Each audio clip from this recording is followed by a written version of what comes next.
Vamos lá, qual é o texto, irmãos? Os irmãos estão espertos, hein? Colossenses 3, verso 18 e 19. Vamos falar um pouco sobre matrimônio, né? Aqueles que são casados, aqueles que pretendem se casar um dia, né? Então o ensino é válido para todos. E para quem é celibatário, é a palavra de Deus, então tem que conhecer também, né? Então ninguém fica de fora, né? Todos nós precisamos entender quais são as ordenanças bíblicas para com os casamentos.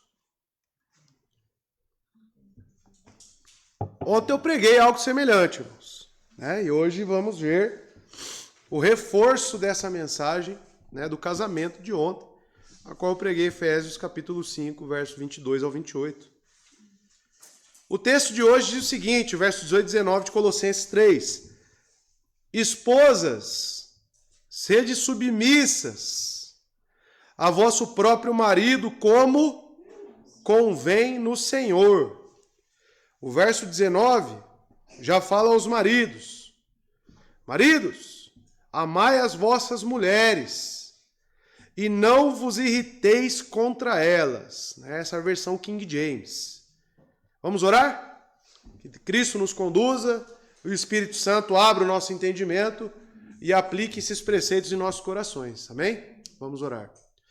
Santo Deus e Pai, louvamos ao Senhor pela sua palavra, que mais uma vez será aqui ministrada, ó Deus, e dependemos totalmente do Espírito Santo, porque a devida aplicação vem do Senhor. E aqui, Deus, eu peço o auxílio tanto para mim, que irei expor, pois preciso desta sabedoria e desta condução, e tanto aos meus irmãos que receberão a tua palavra, que estejam com seus corações abertos. Que em nome de Jesus, a sua palavra nos ensine, nos exorte e nos coloque, Deus, esses preceitos que são autoritativos para nós, porque provém de um Deus criador e absoluto e soberano. Te louvamos, te agradecemos por este momento, em nome de Jesus. Amém.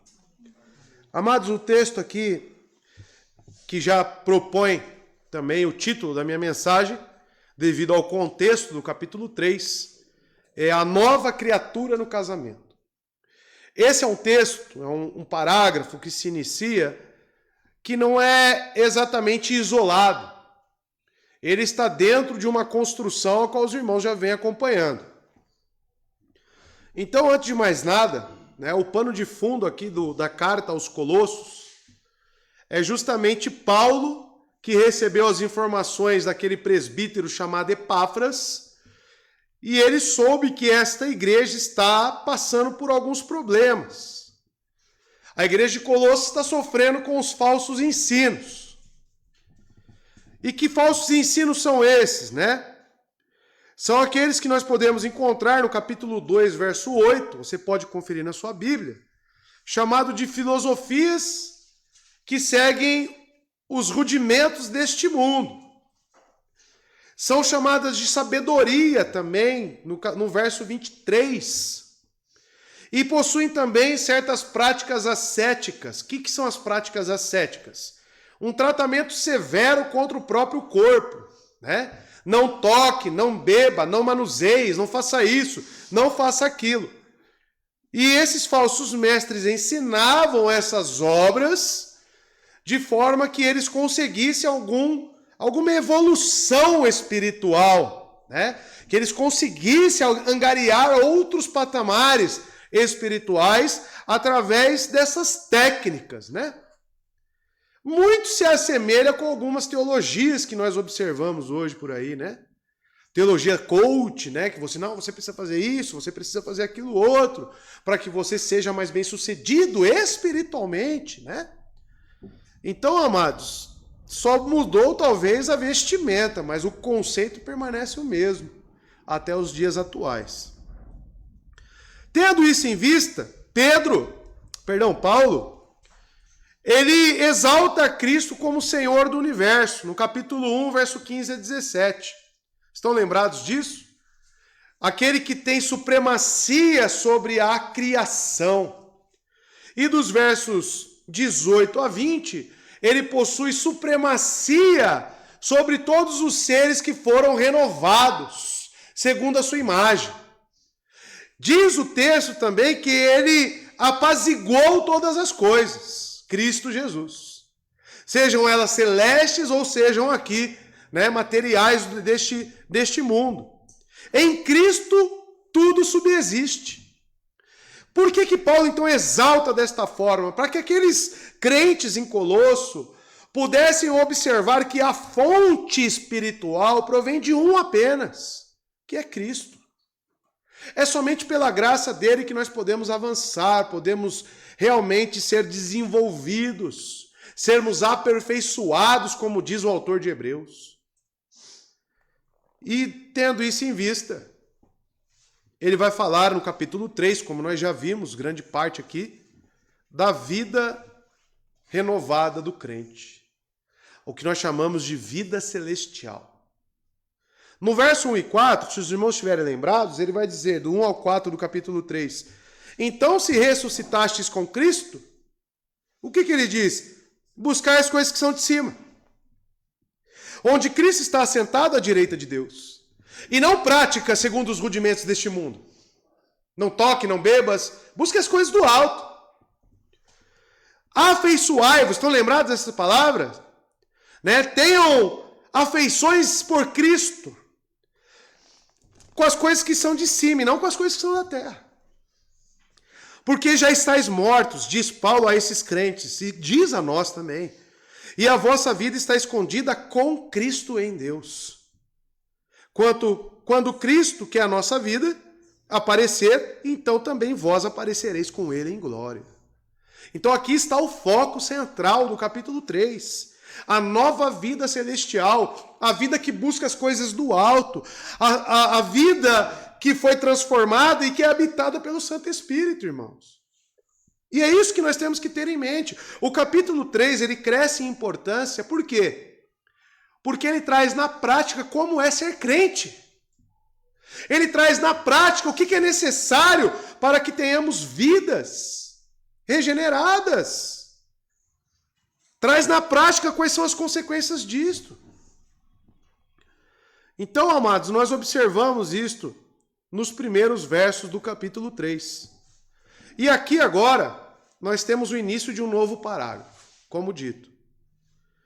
A sublime, porém prática, verdade de que Cristo é o único e todo suficiente Salvador, e como tal, ele é a fonte da vida do crente, como foi dito, e será agora aplicada às esferas sociais em que nós estamos inseridos.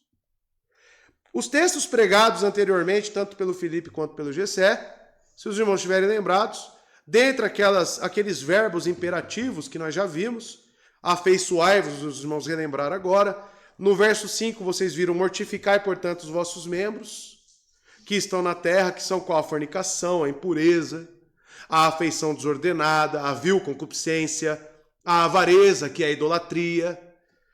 E ele vem seguindo, no verso 8 ele fala, despojai-vos também da ira, da cólera, da malícia, da blasfêmia, da comunicação obscena de vossa boca. Tudo isso está relacionado com ser crente e renascido do alto. E no verso 12 ele fala, revesti-vos, pois, como eleitos de Deus, santos e amados, de entranhas de misericórdia, e volta aquelas afeições da vida piedosa do crente, de benignidade, de humildade, mansidão e longanimidade, no verso 12. Já entrando no verso 15, o Felipe pregou a paz. A paz deve reinar os nossos intentos e os nossos corações. E é dito isso, a paz de Deus domine, seja o juiz, seja o árbitro dos vossos corações, para a qual também fosse chamados em um corpo, sede agradecidos. Envolve a igreja. Então aqui no verso 15 já começou a tratativa entre as nossas esferas. E a igreja é a primeira delas. Porque quando somos salvos, Atos capítulo 2, aqueles que creram foram acrescentados à igreja. E eles se dedicavam ao ensino dos apóstolos, as orações, ao partir do pão. Então o crente ele deve estar inserido numa igreja. Essa é a primeira esfera social em que o crente é inserido. Eu digo social porque está em comunidade, tá? E ele disse mais, aí o Gessé pregou, a palavra de Cristo habite em vós de que forma?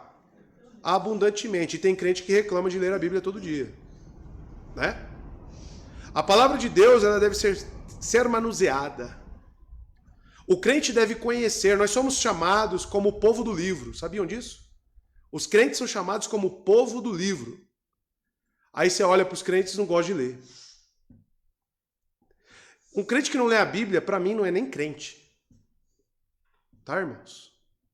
Eu mandei um vídeo para vocês, né, do Renato Vargas, falando que mais de 50%, 50,66% dos pastores que existem no Brasil, isso é uma pesquisa atual, mais de 50,66% dos pastores nunca leram a Bíblia inteira. Fizeram seminário, estudaram, mas nunca leram a Bíblia inteira. Isso é uma vergonha.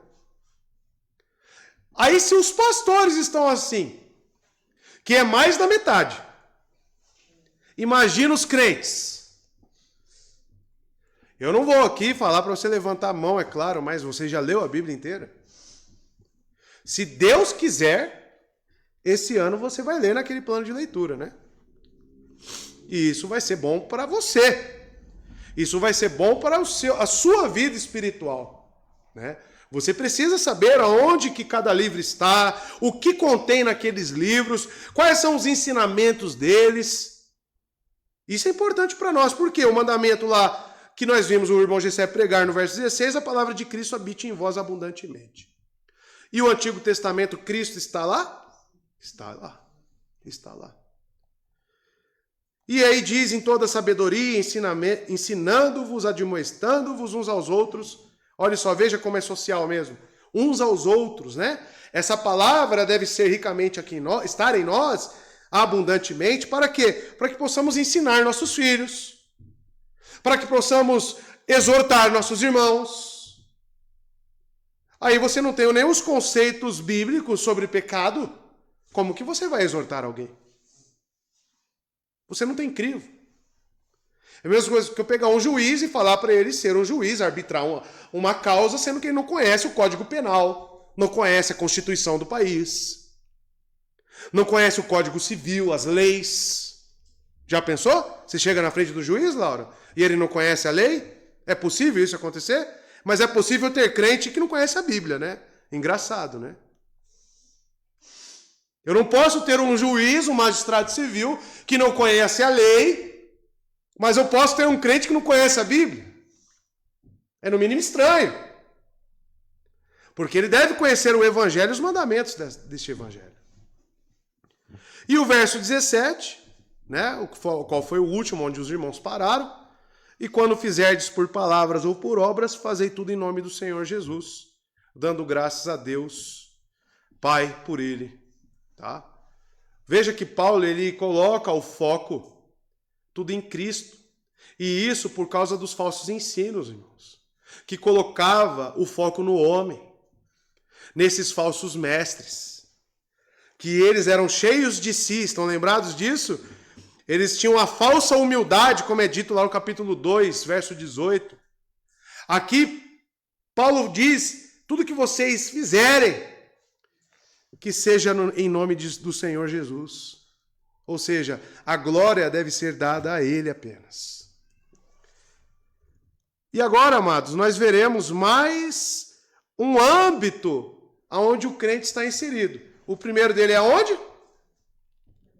Na igreja. Tá? Agora veremos mais um que Paulo destaca. Então agora Paulo está pensando em grupos familiares. Tá? Tenha isso em mente. Uma espécie de tabela de deveres familiares, agora ele colocará aqui para nós. Por vezes chamadas por alguns teólogos de ordem da casa. Ou, né, abrasileirando um pouco este termo, deveres de casa. Aqui está uma declaração mais abrangente da ideia principal desta unidade. o modo de vida neocriacional, ou seja, nova criatura, de amor, unidade, paz, e com um foco cristocêntrico, como nós vimos no verso 17, deve ser vivido. Sim, na igreja, mas especialmente na família e também no local de trabalho. Porque se os irmãos passarem o olho nos versos seguintes, quais são os temas que aparecem aí? Filhos, né? Pais e servos, ou seja, trabalho. Tá bom? Então, aonde que eu devo fazer a diferença e ser luz na minha vida? As pessoas ficam almejando, às vezes, ministérios. Não, eu queria ser um pastor, né? Boa obra mesmo, tudo bem. Mas para ser um bom pastor, a primeira coisa, você deve fazer o dever de casa, né? As pessoas, não, eu queria cantar no louvor, né? Sendo que a Bíblia já oferece para nós lugares, esferas, aonde a vida cristã já tem que ser impactante. Então você, meu irmão, você já tem deveres. Você já tem um ministério, principalmente se você já é casado. Ah, eu sou filho ainda. Você também tem. A sequência do texto vai falar com você, filhos. A Bíblia, ela é suficiente. Ela contém todos os ensinos que precisamos. Esta vida, então, nova, que busca as coisas do alto, ela é retratada, né, como amor, unidade, paz, adesão à palavra de Cristo. E resumida no verso 17, né, que fazer tudo em nome de Jesus. Agora, é particularizada por meio da apresentação de como ela deve ser vivida na vida cotidiana. Na família, no local de trabalho. A estrutura familiar, que é casamento, pai e filhos, né? Pai e filhos e senhor, escravo, em grande medida abrangia os relacionamentos em que os crentes então se encontram. As instruções para a família nessa seção são uma descrição de como a família deve ser transformada em sua esfera quando habitada pelo Santo Espírito.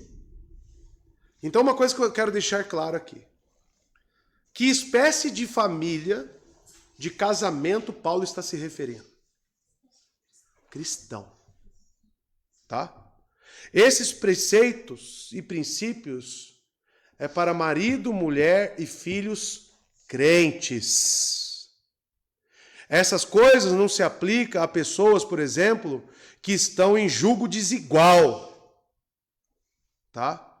Porque tudo parte do verso 17, fazei tudo em nome do Senhor Jesus. E o capítulo 3 está falando sobre as novas criaturas, aqueles que foram renovados em Cristo. Então não perca isso de mente, tá bom? Agora veremos então os efeitos dessa pacificação de Cristo. Veremos que aqui na terra nós temos obrigações. Veremos que essa transformação que Cristo estabeleceu em nós, ela possui reflexos.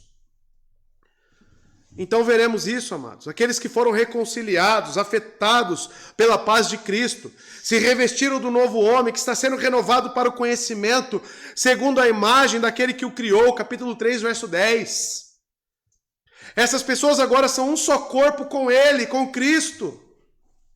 As pessoas, a família, a principal unidade da sociedade, é o local em que Paulo acredita que os que se tornaram parte da nova criação exibirão essa reconciliação e paz neocriacional. Em outras palavras, aonde dá para saber que você é crente? Na sua casa. Na sua casa dá para saber quem você é. O seu relacionamento com o seu pai dá para saber se você é crente. Porque o texto é claro para nós. Que este novo nascimento, os primeiros impactados serão aqueles que habitam conosco. E aí o texto já toma, talvez, um outro caminho para nós. Porque falaremos de casamento, sim. Mas, principalmente, acima do casamento, nós falaremos de como um crente, ele se comporta no casamento. Como que um filho crente, ele se comporta com os seus pais? Esse é o ponto. Então, amados, que nós possamos ter ouvidos, porque certamente aqui nós temos filhos, nós temos esposas, nós temos maridos, e estamos numa igreja que professa Cristo, então essas coisas têm que nos acompanhar de certa medida. Entrando no verso 18, né, utilizando a João Ferreira de Almeida agora, diz o seguinte: vós, mulheres, sede submissas a vossos maridos, como convém no Senhor. Bem curtinho o verso, né? Mas tem bastante a se falar aqui. Vós, mulheres, sede submissas a vossos maridos. Essa palavra, hoje em dia, no nosso contexto social, causa repulsa nas pessoas, correto? Você falar que uma mulher precisa ser obediente a um homem, submissa a um homem, já causa estranheza na maioria, em mais de 90% das mulheres hoje em dia, né? Por causa do feminismo, por causa, né, desse revestido aí igualitarismo que elas pregam, que não tem nada de igualitarismo, e sim um ar de superioridade, tá? Assim também como as pautas, né, sobre racismo, que até estão resgatando dívida histórica. Olha só, como não é uma questão de igualdade, é uma questão de vingança. Não, você é branco, né? Não, você é homem. Você tem uma dívida histórica porque as mulheres foram oprimidas, porque os negros foram oprimidos. Então você precisa pagar por isso. Você foi privilegiado. E eu que nasci, né, no século XX, talvez. Aí você pensa, o que tem a ver com isso? Nem lá eu estava, né? Então, se os irmãos perceberem um pouco a retórica desses movimentos, é um movimento de vingança. É um movimento de colocar essas classes acima e não no mesmo nível. Tá? E aí eu venho para um texto bíblico que fala para as mulheres serem submissas. A cada dia que passa, as escrituras estão se tornando cada vez mais avessa, mais agressiva à sociedade. Mas aqui a palavra é inerrante e infalível, meu irmão. E o apóstolo destaca que uma nova criatura, uma mulher que é crente em Jesus Cristo, sobre os seus deveres, que se relacionavam com o próximo, se relacionam com o próximo, como membros de uma igreja e um com os outros, para o seu bem mútuo, para a edificação, para a glória de Deus, para aqueles que se preocupam com as suas próprias casas e famílias, com uma relação natural entre si, mostrando assim que o Evangelho estabelece deveres de uma vida comum e civil. E a primeira palavra que nós encontramos, que é mais um imperativo que você pode marcar aí, é um verbo imperativo: sede submissas. Essa palavra no grego é hipotasso, que significa organizar sob, subordinar, sujeitar, colocar-se em sujeição, obedecer, submeter-se ao controle de alguém. É isso que significa a palavra. O verbo, por estar no imperativo, é uma ordem.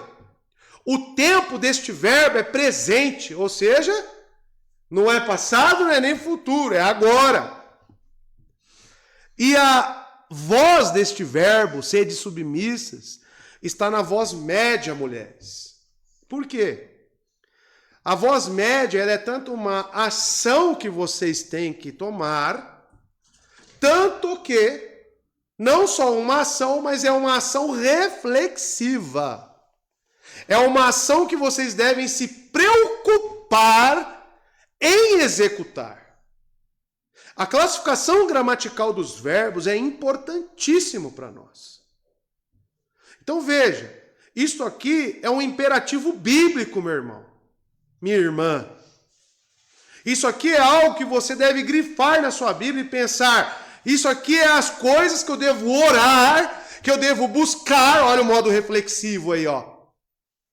Eu devo ter essa preocupação, principalmente se você é crente em Jesus.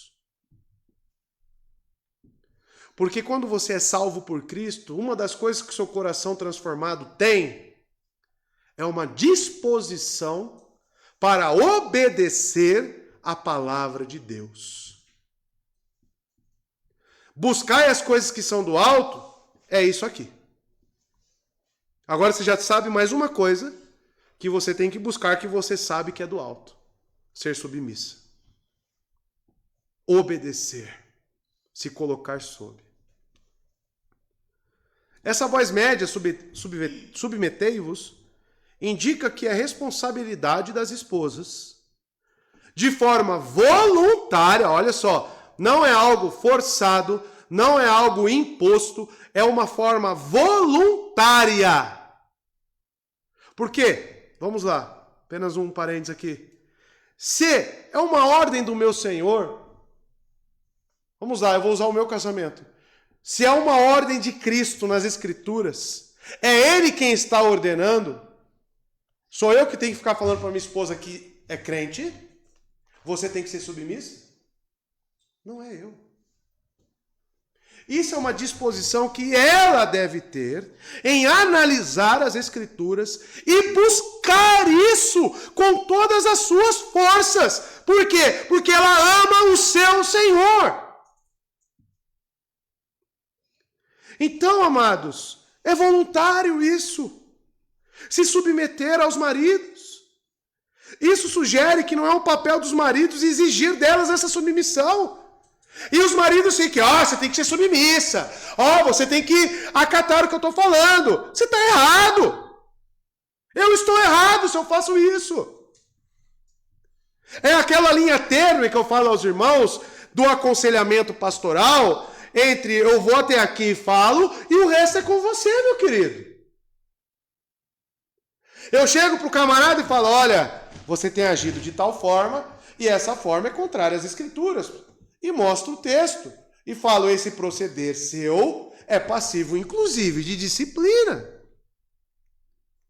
Aí, a partir daquele ponto, a qual ele já foi admoestado, é com ele. Se eu trouxe o embasamento bíblico dentro do seu contexto, mostrando claramente o que a palavra informa, eu vou ficar falando para o camarada, você tem que fazer, você tem que fazer, você tem que fazer. Não! A gente aponta, os pastores apontam o caminho, mas o caminho é o próprio Cristo. É entre o seu relacionamento e Ele. A submissão da mulher não é diferente. Você pode, como marido, ler esse texto para sua esposa. Mas você não tem direito de exigir dela isso. Porque essa questão é a consciência cristã dela, que tem que ser desenvolvida. Aí o camarada vê lá, a moça bonitinha, né? Quero casar, é essa aí mesmo que eu quero casar. E não analisa. Como que essa... A minha sogra me perguntou, né? Porque nós não somos favoráveis a namoro aqui, nesta igreja. Porque nós entendemos que namoro é uma coisa mundana. E que desvaloriza, descredibiliza o casamento, a instituição divina. Né? Porque trocam de namorado aí depois acham que o casamento é a mesma coisa, né? Além de outras questões carnais, que é apenas para saciar os desejos da carne, né, irmãos? Nós sabemos disso. Mas ela perguntou, como que vai conhecer a pessoa sem namorar? Eu preciso que você me defina. O que é esse conceito, conhecer, que você está se referindo? Porque é muito amplo, né? Conhecer. O que é esse conhecer? Né? Mas eu disse para ela, como que irá conhecer? Congregando na mesma igreja. Talvez anos. Né? Porque aí você vai ver como que ela se submete ao seu pastor. E não se engane. Se a pessoa não se submete ao pastor, ela não vai se submeter a você, que é um desconhecido também. Esteja certo disso. Tá? Se a pessoa não se submete aos pais, você acha que vai se submeter a você, que quer casar com ela só porque é bonitinha, ou com ele, né? Então, amados, na igreja, dá para ver como a pessoa serve, como que a pessoa cumpre horário, dá para ver tudo. E você não precisa ficar se atracando com a pessoa para descobrir quem ela é. Porque à luz das Escrituras, o que você tem que conhecer na pessoa é as virtudes. É o quanto ela ama a Deus.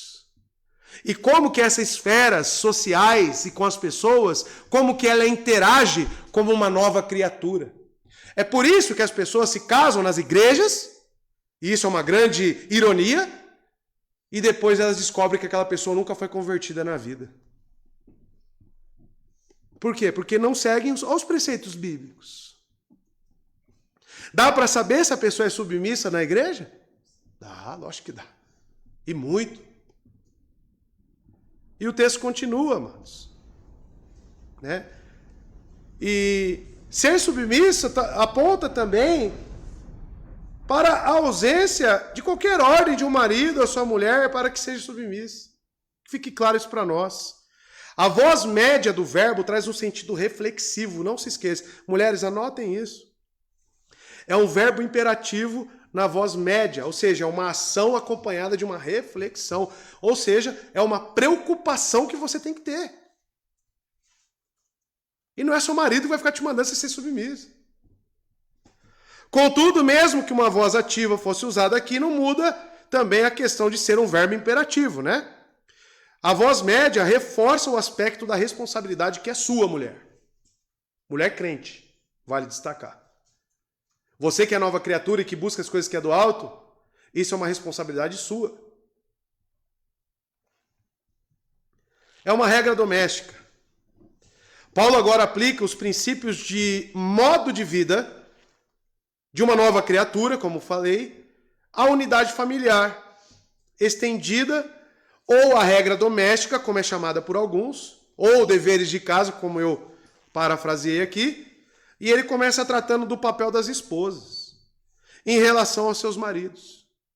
Infelizmente, hoje, com essa filosofia feminista que tem por aí, as esposas querem casar, né? As mulheres querem se casar, mas elas querem ser esposas livres. Elas querem só ter um lar com uma pessoa lá dentro, mas ela quer continuar fazendo todas as coisas dela como se ela fosse uma pessoa solteira. Tá cheio disso aí. Ainda fala, ó, as suas contas você paga, as minhas contas eu pago. Aí estabelece um muro dentro de casa. E ela fala, não, eu saio com as minhas amigas, né? E às vezes fala, mas você não pode sair para o marido, né? Ou seja, isso não tem conceito algum bíblico. Isso não tem conceito algum de submissão, de sujeição. Então, amados, é uma questão aqui de natureza recriada. E aqui é onde o texto ela afunila. Porque se você é uma mulher que foi resgatada pelo sangue de Cristo, você já tem que evidenciar essa submissão. A humildade, como foi falado ontem, ela acompanha a submissão da mulher. E isso é uma bem-aventurança. E agora eu estou vendo que isso é uma característica de uma pessoa que nasceu de novo. A sujeição das esposas aos seus próprios maridos, ela é adequada. Por quê? Porque é a própria natureza dela. Em razão da criação original do homem e da mulher, a partir dele, porque a mulher foi criada a partir do quê, irmãos? Da costela do homem. Quem foi criado primeiro, irmãos? O homem. Tá? E depois a mulher. A mulher foi feita do homem, de uma de suas costelas, para estar ao seu lado, para ser uma auxiliadora, uma ajuda adequada. Lembra de Gênesis que foi pregado aqui? Mas não para ser o cabeça e governar sobre o homem. Então veja que essa submissão, ela é criacional, ela está no DNA criada, mulher. Ela está na própria função do porquê que você foi criada. Não adianta você querer distorcer isso. Você tem que entender que a sua função pela qual Deus te criou é para estar ao lado do homem, auxiliando o homem a qual ele te entregou. Mas o que nós observamos hoje? A mulher, ela quer mandar no homem. Isso dentro da igreja. O homem se acovarda, o homem tem medo porque a mulher fala mais alto do que ele. Tá certo isso? Cadê o conceito de respeito, de autoridade deste homem? Aonde essas mulheres têm que buscar isso de forma natural e por temor e amor a Cristo Jesus, porque a sua palavra está dizendo no imperativo para que vocês busquem isso. Aí você deve pensar, mas meu marido é cheio de defeitos. Eu vou repetir. Isso aqui é uma característica do resgate que Cristo ofereceu a você. Não é uma consequência, uma retributiva do agir do seu marido. Se você está pensando, eu só vou ser submissa quando ele me respeitar, você está errada. Você deve olhar para Cristo e entender o que é nascer do alto. Para que Deus me criou? Vamos lá em Gênesis, vamos estudar Gênesis. Para que você foi criada, mulher? Acho que eu posso ser preso, né? Com esse sermão hoje, né? Não tem problema, não. 1 Coríntios 11, se você não leu ainda, vai ser projetado ali, verso 8 e 9. E eu digo essas coisas com embasamento bíblico, pelo que a Bíblia me permite dizer, diz claramente o que eu acabei de falar. Paulo dizendo, 1 Coríntios 11, verso 8 e 9. Por isso que eu já me deparei com N pessoas que odeiam Paulo, né? Talvez seja por isso. Pois o homem não se originou da mulher, mas a mulher do homem. Além disso, o homem não foi criado por causa da mulher, mas a mulher por causa do homem. Será que você já leu esse texto e gravou isso, mulher? O homem não foi criado por causa de você, mas é justamente o inverso. Você foi criada por causa do homem. Aí o que o feminismo prega? O contrário, que a mulher tem que ser superior ao homem. Como que Deus enxerga isso? Isso é distorcer o propósito criacional da mulher, que é para ser uma boa dona de casa, mãe de filhos, governar bem o seu lar, ser sábia, ser submissa a seu marido. E tudo isso que eu estou pontuando aqui são princípios de uma nova criatura resgatada por Cristo. Porque o feminismo ele tem a sua origem em um único ponto: na queda e na pecaminosidade do homem. Gênesis 3,16, olha como a consequência do pecado é terrível. Acrescente isso que a mulher estava na transgressão, né, na queda, que deu uma nova razão e tornou a obrigação de sujeição ainda mais forte.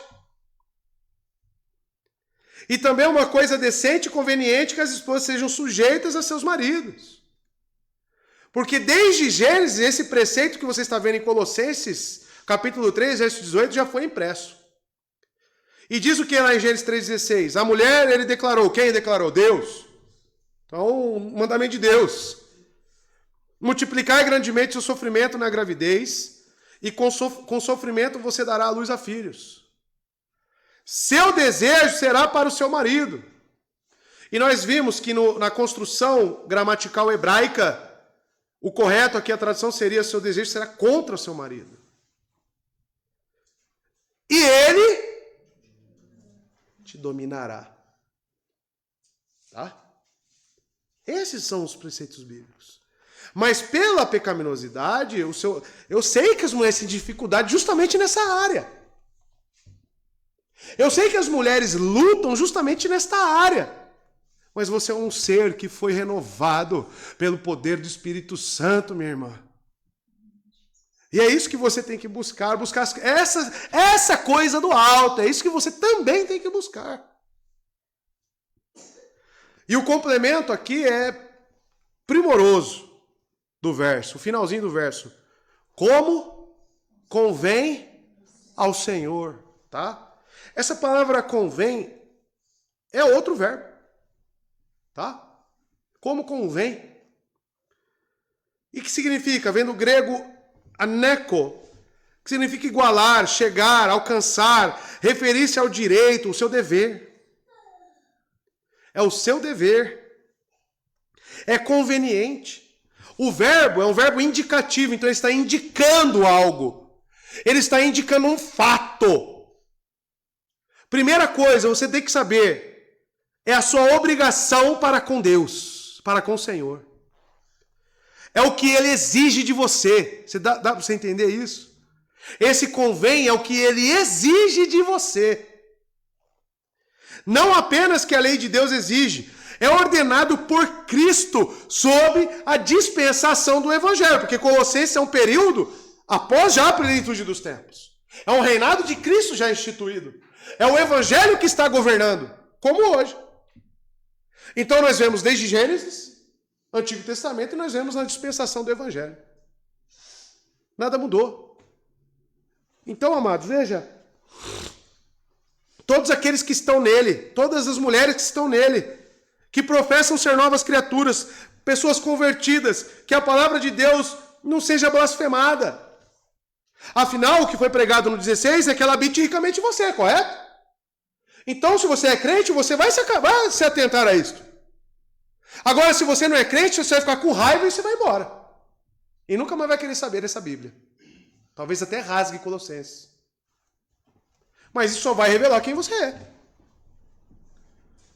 Então, amados, também existe aqui um conceito neste convém no Senhor de limitação. Essa sujeição, além de ser uma exigência não do marido, mas sim do próprio Cristo, do Evangelho, este convém no Senhor também estabelece uma limitação dessa sujeição. Qual que é o limite dessa sujeição? É até onde Cristo te ordena. Ou seja, o seu marido é impossível que ele seja um tirano e você se submeta a ele. Por quê? A liderança dele, a sua submissão a ele é no Senhor. Existe um limitador. Não significa que toda ordem que seu marido te der, você tem que acatar. Mas você tem que, habitando ricamente a palavra em você, você tem que conhecer se o direcionamento do seu marido está sendo bíblico ou não. Esse é o ponto. 1 Coríntios 14, 34. Veja só. Permaneçam as mulheres em silêncio nas igrejas, pois não lhes é permitido falar. Antes, permaneçam em submissão. Como diz? A lei fala sobre isso, então. Tiago 2, 4 e 5. Tito 2, 4 e 5. Assim poderão orientar as mulheres mais jovens a amarem seus maridos e seus filhos, a serem prudentes e puras, a estarem ocupadas em casa e a serem bondosas e sujeitas a seus próprios maridos. Mais uma vez. A fim de que a palavra de Deus não seja... Ou seja, com base em Tito 2, verso 4 e 5, se você é uma mulher truculenta, se você é uma mulher que destrói o seu lar com gritaria, com brigas, querendo por força se impor ao seu marido, sabe o que você está fazendo? Você está blasfemando a própria palavra do Senhor. O seu pecado não é para contra o seu marido apenas. O seu pecado, mulher, é contra o próprio Cristo e a própria palavra dele. Aí é tua consciência agora, minha irmã, se você vai continuar agindo assim. Tá vendo como o aconselhamento ele tem limite? Porque ao saber de um fato desse, calma, homem, vai chegar a sua vez. Vai chegar a sua vez. A sua oração é interrompida, tá? Homens. Não tem nem contato com Deus, mas você vai chegar lá. Mas mulheres, dependendo da forma como você age, você blasfema contra a palavra de Deus. Se isso não toca a sua consciência, o que mais irá tocar? Se você nasceu do alto, isso aqui vai ser importante para você. Vai ser uma preocupação do dia a dia. Eu não posso, seja onde for no meu serviço, seja em casa, eu não posso ser uma mulher truculenta. Sabe, vocês entendem o que é uma mulher truculenta? Você já viu? Que vence no grito. Talvez a sua esposa seja assim. Se ela está agindo assim, você precisa ler com calma esse texto para ela. Só ler. Você não vai exigir nada. Você vai ler. Se ela é salva e se ela tem o Espírito Santo, ela vai se sentir incomodada.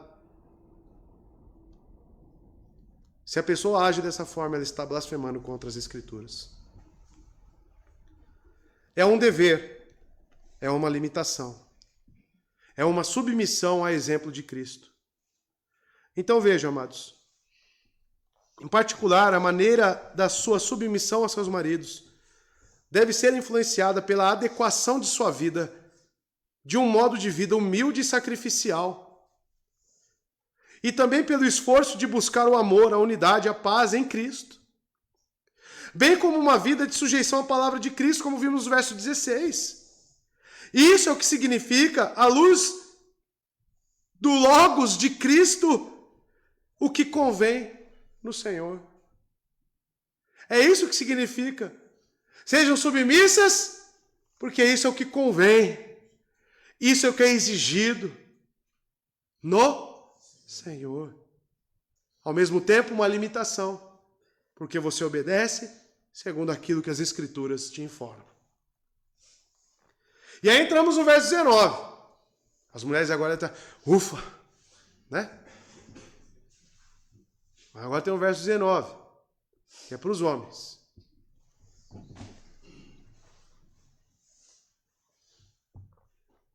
Vós, maridos, amai as vossas mulheres, e não as trateis asperamente. Vamos lá. Vós, maridos, amai vossas mulheres. A palavra amai aqui também é um verbo. Tá? Significa receber com alegria, acolher, gostar muito de, amar ternamente. Ou seja, ser gentil, ser caloroso, ter trato com a mulher. E homens, agora anote aí. É um verbo imperativo, presente e é ativo. Ou seja, é uma ação que não foi no passado, nem no futuro, mas permanece sendo, é presente, que você deve executar. Não é nem pensar, é executar. Você deve amar a sua esposa. A responsabilidade dos maridos para com as esposas foca no amor a elas. Não há nenhuma sugestão de que eles devem exigir a sujeição delas, correto? Mas eles devem sim amá-las. O marido recebe a ordem de exibir o atributo do amor de uma nova criatura. Qual que é a primeira virtude do Espírito Santo em Gálatas, capítulo 5, verso 22? O amor. Se você nasceu do alto, homem, você tem amor, então coloque em prática. O que eu falei ontem aqui no sermão do casamento de Isaías e da Alanis? É no casamento que nós desenvolvemos ou desempenhamos a nossa salvação. Por quê? Porque é ali que as virtudes do Espírito Santo devem ser colocadas em prática. Agora, o homem só trata a mulher com rispidez. O homem trata a mulher como um lixo. O homem trata ela como se ela fosse um ser desprezível. A mulher vem compartilhar alguma coisa, ele já pensa, vem a chata. Dificilmente esse homem nasceu do alto. Dificilmente. Porque isto é mais característico de quem odeia do que de quem ama. Amados, esse amor, ele é tão importante que olha o que está escrito lá no verso 14, vocês estão lembrados? E sobre todas estas coisas, que é o quê? Revestir-se do novo homem, né? No verso 12. Aí ele fala, e sobre todas estas coisas, revestir-vos de caridade, do amor. Porque é o vínculo do quê? Da perfeição. Aqui dá para saber se teu marido te ama ou não. Aqui dá para saber, inclusive, ter parâmetros para saber se ele é crente ou não. Assim como nós já vimos da mulher. Olha como é um texto sério, né? Porque quando fala da prática cristã, é muito palpável para nós. Quando a Bíblia fala da prática cristã, ela é altamente confrontante, por quê? Porque nós nos dizemos crentes e nós estamos inseridos em todos esses meios a qual Paulo está citando. Aí eu vejo qual que deve ser a reação de um crente, qual que deve ser a atitude de um crente, e aí eu vejo qual que tem sido a minha. Então não é um texto para você ficar floreando. Paulo está sendo muito direto, claro, objetivo. Os verbos colocados por Paulo são claros. Não tem para onde desviar, nem para a direita, nem para a direita. Isso aqui é característica cristã. Um marido que é crente, anota isso, um marido que é verdadeiramente crente, ele ama a sua mulher. Ele ama. Por quê? Esse amor está nele? Não. Provém da fonte do amor, que é o próprio Cristo.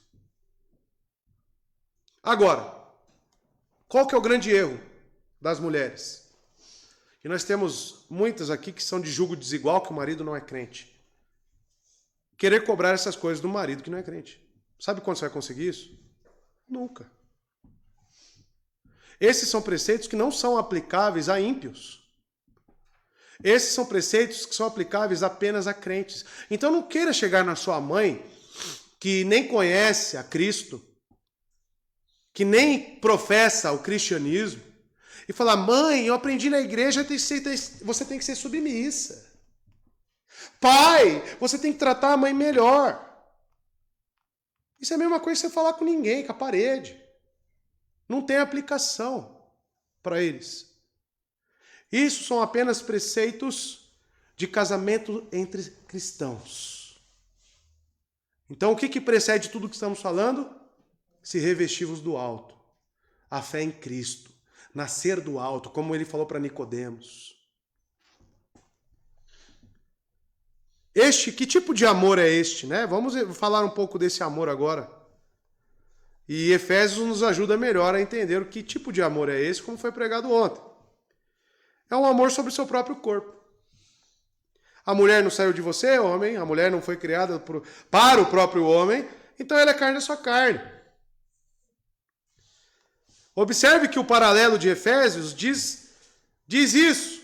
Diz que isso acontece. Os maridos amam suas esposas como seus próprios corpos. Porque ninguém jamais odiou o seu próprio corpo. Indicando que a unidade de um marido e uma esposa reflete a unidade de quem? De Cristo com a igreja, com os crentes.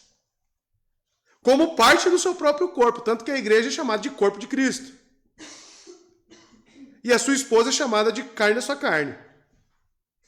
Ossos dos seus ossos. Lembra lá do brado de Adão? Quando ela foi criada?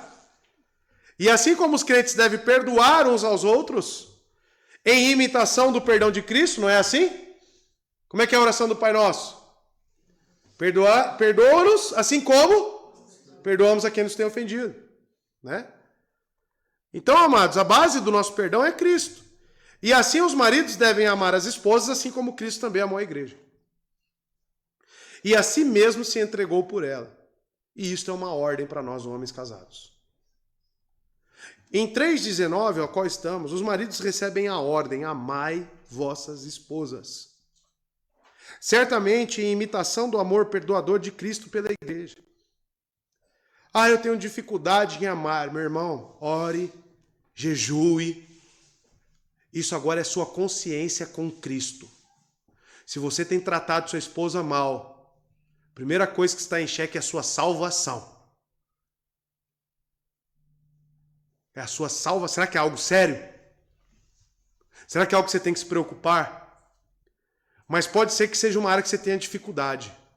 E você precisa urgentemente pedir a Cristo para que Ele te aperfeiçoe nesta área. É uma ordem. Amai vossas esposas. E, ironicamente, a semelhança do que Cristo fez com a igreja, também o marido expressa a sua autoridade ao se entregar de modo sacrificial pela sua esposa. Especialmente pela consideração das necessidades dela antes de suas próprias. Amar a esposa como Cristo amou a igreja é levar as considerações da sua esposa em primeiro lugar do que as suas. Porque se Cristo tivesse por usurpação ser como Deus, ele levaria a nossa condição, a nossa necessidade. Mas o que ele fez? Homens, ele levou em consideração que a sua igreja estava envolta em pecados, em lama, submergida em trevas, e ele falou, eu preciso ir lá. Porque aquele é o meu corpo. E eu preciso me entregar pelo meu corpo, eu preciso resgatá-lo. O que o homem tem que fazer pela sua esposa? A mesma coisa. Se você continuar com o egoísmo de que você precisa ser servido, de que você precisa ser contemplado, de que a sua esposa tem que ser a sua serviçal e sua escrava, você nunca vai amá-la. Amar a sua esposa como Cristo amou a igreja é você pegar o que ela deseja, o que ela precisa, o que realmente a Bíblia informa que ela necessita, e você fazer de tudo para conceder a ela. Minha esposa tem dificuldade com as escrituras. Você precisa ensiná-la. Ah, eu não tenho capacidade. Entra no seminário. Se coça, meu amigo. Chama a responsabilidade para você. Ah, eu tenho um problema com a preguiça. Se coça, meu amigo. A sua esposa tem necessidades. Ela precisa comer bem. Ela precisa se vestir bem. Um homem que tem uma esposa que se veste igual uma maltrapilha é um irresponsável. Não é nem homem, não dá nem para falar que é homem um cara desse. Se quiser dizer que ama ela. Sua esposa precisa sim ir num salão de beleza, não tem problema. Sua esposa precisa sim de um tempo de qualidade, precisa levar para jantar. Se você não faz isso pela sua esposa, você não se atenta para as necessidades dela. Você não se entrega, você não ama. Isso é amar. É olhar para minha esposa e pensar, o que ela está precisando? Eu preciso entregar isso para ela. Eu preciso ver as necessidades dela. Mas o marido lá, lembra do bonitão? Bonitão? Só vê a esposa definhando, triste, amargurada, e não faz nada. Não faz nada por ela. Isso é um homem. Esse homem desertou o lar há muito tempo. Desertou. O amor do marido em imitação de Cristo. À luz de Efésios 5, tá? E especialmente o amor pela sua esposa com seu próprio corpo. Significa que o marido considerará os interesses de sua esposa como seus próprios interesses. Não é os seus interesses, e se der tempos dela. Os interesses dela são os seus próprios interesses. São seus próprios interesses. O amor do marido por sua esposa envolve seu cuidado incessante, o serviço amoroso pelo bem-estar integral dela. Eu vejo as mães aqui perdendo o culto há meses. Quiçá há anos, né? Vai lá para a salinha, não consegue, porque o filho não dá. Aí o bonitão está sentado aqui, eu pergunto, você está replicando a mensagem na sua casa? Não, porque você é um preguiçoso, vagabundo, não se preocupa com a vida espiritual de sua esposa. Você só se preocupa com você, porque você recebeu o alimento espiritual e você não está nem aí para a necessidade da sua mulher. O interesse espiritual da sua mulher é de quem? É do homem. É do homem. Eu tenho pena das mulheres de julgo desigual, porque não tem um marido. Sabe com quem vocês têm que se casar, mulheres? Com o próprio Cristo. Sabe quantas vezes tem que vir para a igreja? Todas as vezes, porque você não tem um marido em casa para te ensinar. Vocês têm que se apegar ainda mais aos meios de graça. É a única forma. Agora, tem gente que é casado, está na igreja, mas é como se o marido não existisse. Você é esse marido? Isso é amar como Cristo amou a igreja? Pensemos nisso, homens. Porque a sua condição pode estar agravando a cada dia. E eu vou repetir. O verbo imperativo é uma ordem de Cristo. Agora é com a sua consciência. E tem um complemento no finalzinho. E não as trateis asperamente, segundo a João Ferreira de Almeida. O que é essa palavra grega que Paulo aplica aqui? Talvez seja estranho, mas é um verbo também. Tá? Tratar asperamente é um verbo. Um verbo pikraino no grego. E é outro verbo imperativo. Irmãos, desde o verso 1, 2 em diante, quantos verbos imperativos Paulo colocou nesse texto? E não parou até agora. O que significa essa palavra pikraino? Significa tornar amargo, exasperar, tornar-se furioso, indignado, estar amargurado, irritado, tratar amargamente alguém. E tem a partícula não aqui, tem uma negativa, não agir desta forma. É uma ordem. Acordou de mau humor, meu amigo? Engole! Vai para o quarto orar e saia de lá quando você tiver condições de não tratar quem está ao seu redor asperamente. Te vira, homem! A ordem de Cristo para mim e para você é não tratar as nossas esposas de forma áspera, amarga. E aí vem, quantas vezes nós fizemos já isso? Quantas vezes? E quantas vezes você pediu perdão contra esse pecado ou você pensou que não era pecado? A nossa obrigação é tratar nossas esposas como um elo mais frágil. O amor do marido por sua esposa é muito além do que apenas sexual. É muito mais do que apenas uma afeição natural. O amor do seu marido pela sua esposa, anotem isso, homens. É como uma irmã no Senhor. Além dela ser a sua esposa, algo precioso, ela é sua irmã em Cristo. Aí nós queremos vir, né? E tem aquela charge, não sei quantos já viram um desenho, né? Uma criancinha sentada, tá? A criancinha, o pai e a mãe. E a criancinha vira pro pai e fala: pai, vamos morar na igreja. Ele: por quê, meu filho? Porque aqui você trata a mãe de uma forma diferente.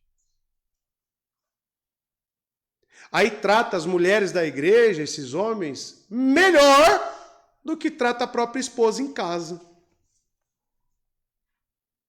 Esse homem é o mais miserável possível. E nós deveríamos temer quanto a isso, homens. Porque às vezes você está estressado com o seu trabalho, você está estressado com os filhos, você está estressado com as contas, aí quem recebe, quem é a válvula de escape? A mulher. É culpa sua! E eu falo isso, irmãos, como alguém que peca e já pecou miseravelmente nisto. Mas eu estou expondo aos irmãos a seriedade do texto e qual que é a ordem de Cristo para nós. Qual que é a ordem? Isso é um reflexo do amor pela igreja. Por quê? Cristo trata como a igreja? Como marido da igreja, como noivo da igreja. Trata de forma dócil. Está sempre disposto a ouvir. Está sempre disposto a estender a mão. Antes dele realmente expor os nossos erros, e ele expõe com sabedoria para nós. Mas ele ama a sua igreja. E nós amamos nossas esposas. Queremos arrumar culpados, queremos colocar as nossas frustrações nas costas das nossas mulheres, queremos sobrecarregar as nossas mulheres. Isso é característico de um ímpio. Isso é característico de um ímpio. Se você perguntar para as mulheres que são casadas com ímpios, pergunta se não é tudo isso que eu estou falando aqui agora. Pergunta! Chega com a dona Rosa e senta ali e conversa meia hora com ela e pergunta o que ela passa. Estranho, e muito estranho é, se você como crente age da mesma forma. Vocês estão entendendo o que é ser crente? Vocês estão entendendo o que é nascer do alto? Não é simplesmente preencher um cartão na igreja, não é simplesmente vir e batizar e falar que crê em Cristo. É muito mais do que isso. É muito mais do que isso. O evangelho, ele flui em nós e ele muda o nosso ser, irmãos. A gente tem que parar com essa ideia de cristianismo que é pregado aqui, neste território, neste país. Esse evangelho aí que é fácil, esse evangelho sem cruz, esse evangelho sem autonegação, sem humildade, sem serviço. Isso é um evangelho morto, falido. O evangelho verdadeiro é este. Que o marido ama sua mulher, a mulher transformada por Cristo, ela respeita seu marido. E depois nós veremos os filhos e como a pessoa se trata, ela se porta no trabalho. 1 Pedro 3,7, para encerrar. Mais um texto. Aí os homens anotem isso, porque é para você, homem. Do mesmo modo vocês, maridos, sejam sábios no convívio com as suas mulheres. Sejam sábios. Tá? Fica exigindo só a sabedoria da mulher. Né? Mulher sábia é dificular. Você fica falando com sua mulher? Olha lá, quem tem que ser sábio também. Sejam sábios no convívio com suas mulheres e tratem-nas com honra, como parte mais frágil e co-herdeiras do dom da graça da vida, como irmãs em Cristo, de forma que não sejam interrompidas as suas orações. Porque um lar que não esteja em paz, um lar truculento, não tem oração que suba a Deus, meu irmão. O lar vive em guerra. O lar vive em desonra. Aí querem orar a Deus. Não, amados, homem, saiba, não existe oração. Enquanto você não souber amar a sua esposa, não souber tratar as pessoas, falar com as pessoas, não existe oração que subirá. Nós temos que entender isso. Isso é muito sério. Assim, amados, é a prudência dos maridos. Esse texto requer de nós, principalmente Pedro, prudência. Pois o domínio, a autoridade que está que nós temos sobre nossas esposas, não é dado a eles, exceto sob esta condição. Não existe autoridade nossa, maridos, homens, na base da tirania, na base do punho de ferro, na base da força. Não existe. A nossa autoridade flui de como tratamos à luz das Escrituras elas. Então, amados, os maridos se lembrem de que precisam de prudência para cumprir corretamente seu dever. E, sem dúvida, muitas coisas tolas devem ser suportadas por eles. Irmãos, eu já briguei pelo jeito que a minha esposa ia colocando a pasta de dente. Eu já briguei por causa do papel higiênico, se saía por baixo, saía por cima. Isso é ser sábio? Isso é prudente? A palavra de Deus diz a nós, irmãos, que devemos ser sábios, suportar os erros delas, saber entender. Eu digo que é fácil? Não, mas é por graça. E devemos buscar em Cristo isto. Então, amados, devemos suportar. Consequentemente, a admoestação de Pedro não é em vão, de que os maridos devem coabitar com elas como se fosse um vaso mais frágil. Pensem nisso. E o texto de Pedro é claro, eu grifei essa parte, para que suas orações não sejam impedidas. Pois Deus não pode ser corretamente invocado a menos que as vossas mentes sejam calmas e pacíficas. Entre lutas e contendas não há lugar para a oração. Pedro, de fato, se dirige ao marido e à esposa quando os convida a estarem em paz um com o outro. E para encerrarmos, irmãs, principalmente, isso é algo que se deve exigir do seu marido? Também não. Porque é uma ordem do próprio Cristo para ele. E ele tem que ter a consciência de buscar isso e ser conformado conforme a palavra. Então vocês entendem que é uma via de mão dupla, onde eu respeito a sua consciência cristã e o máximo que eu posso dizer é ler a palavra para você.